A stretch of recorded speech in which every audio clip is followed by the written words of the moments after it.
আসসালামু আলাইকুম। সবাই কেমন আছেন? আশা করি সবাই অনেক অনেক ভালো আছেন।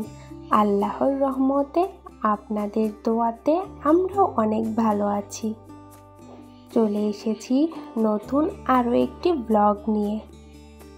আশা করি আমার এই ব্লগটিও আপনাদের কাছে ভালো লাগবে। যদি ভালো লাগে থাকে তাহলে আমার চ্যানেলটিকে আপনারা সাবস্ক্রাইব করে রাখতে পারেন। আমি যখনই কোনো নতুন ব্লগ দেব আপনাদের কাছে তখন নোটিফিকেশন চলে যাবে। আপনাদের সময় অনুযায়ী ব্লগটি দেখে নিতে পারবেন। তো এই তো সকাল বাজে 11টা এখন। আপনাদের ভাইয়া সকালের ব্রেকফাস্ট করে অফিসে চলে গেছে, আমরাও করে নিয়েছি। তারপর ভাবলাম আজকে আগে ঘরটা সুন্দর করে গুছিয়ে নেই, তারপরে রান্না করতে যাব। এই তো আমি বিছানাটা গুছিয়ে নিলাম, এরপর আমি জানালার পর্দাটাও খুলে নিলাম। জানালার পর্দাটা না খুললে আমার রুমটা একদম অন্ধকার হয়ে থাকে। আমরা যেহেতু নিচতলাতে থাকি, একদম অন্ধকার হয়ে থাকে, আশেপাশের কিছু দেখা যায় না। এই জন্য আর কি সকালের দিকে হালকা একটু আলো আসে, এই জন্য আমি জানালার পর্দাটা খুলে রাখি। এইদিকে আমি পাশের রুমটাও গুছিয়ে নিয়েছি। আর আপনাদের ভাইয়া রাত্রে আসার সময় এখানে শাক নিয়ে এসেছিল, কলমি শাক, সেটা আমি পরিষ্কার করে বেছে নিলাম। আর আপনারা কে কে কলমি শাক খেতে পছন্দ করেন সবাই কমেন্ট করে জানাতে ভুলবেন না। আর এইদিকে আমি চালটাও ধুয়ে নিচ্ছি। আমি এদিকে ভাতটা আগে উঠিয়ে দেব, তারপর একটু কাটাকুটা করে নেব। কিছু কাটাকুটা আছে, না হলে দেরি হয়ে যায়, কারণ আমাকে দুপুর 1টার মধ্যে রান্নাবান্না শেষ করতে হয়। আপনাদের ভাইয়া দুপুরে লাঞ্চ করতে বাসায় আসে, এই জন্য সকালটুকু আমার জন্য অনেক প্যারার হয়। আর এইদিকে আমি ভাত উঠিয়ে দিয়ে শাকটাও ধুয়ে নিচ্ছি।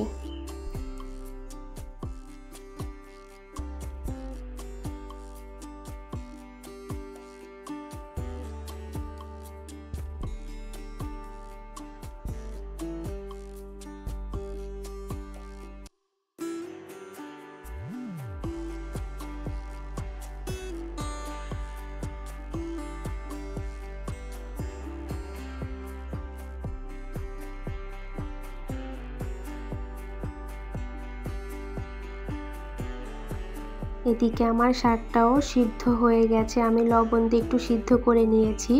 আর এদিকে ভাত তো উঠিয়ে দিয়েছিলাম, ভাতটাও প্রায় হয়ে এসেছে।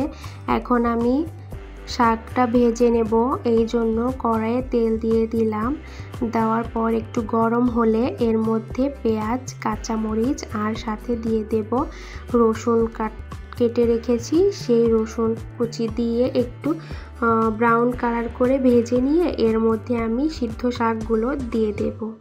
শাক ভাজতে তো আর বেশি সময় লাগে না, অনেক সহজেই কাজটা। আজকে আমার একটু সহজই লাগছে, কারণ আমি আজকে বেশি কিছু রান্না করব না। আজকে শুধু শাক ভাজি করব আর ছোট মাছ রান্না করব হাতে মাখিয়ে, এই জন্য আজকে অতটাও প্যারা নেই।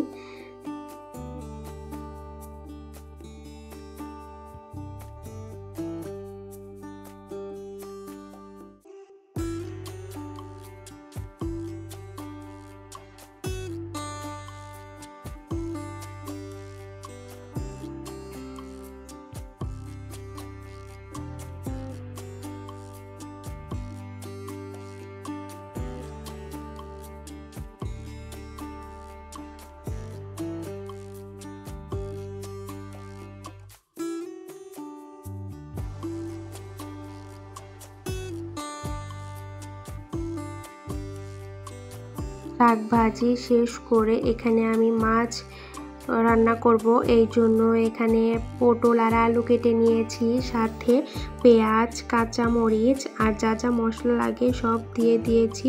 দিয়ে রান্নাটা উঠিয়ে দিয়ে এই পাশে আমি চলে এসেছি। কালকের কিছু জামা কাপড় ছিল ধোয়া, সেগুলো আর কালকে ভাঁজ করা হয়নি, এই জন্য আজকে ভাবলাম এগুলো আমি ভাঁজ করে নেই আর ওদিকে রান্নাটাও হতে থাক।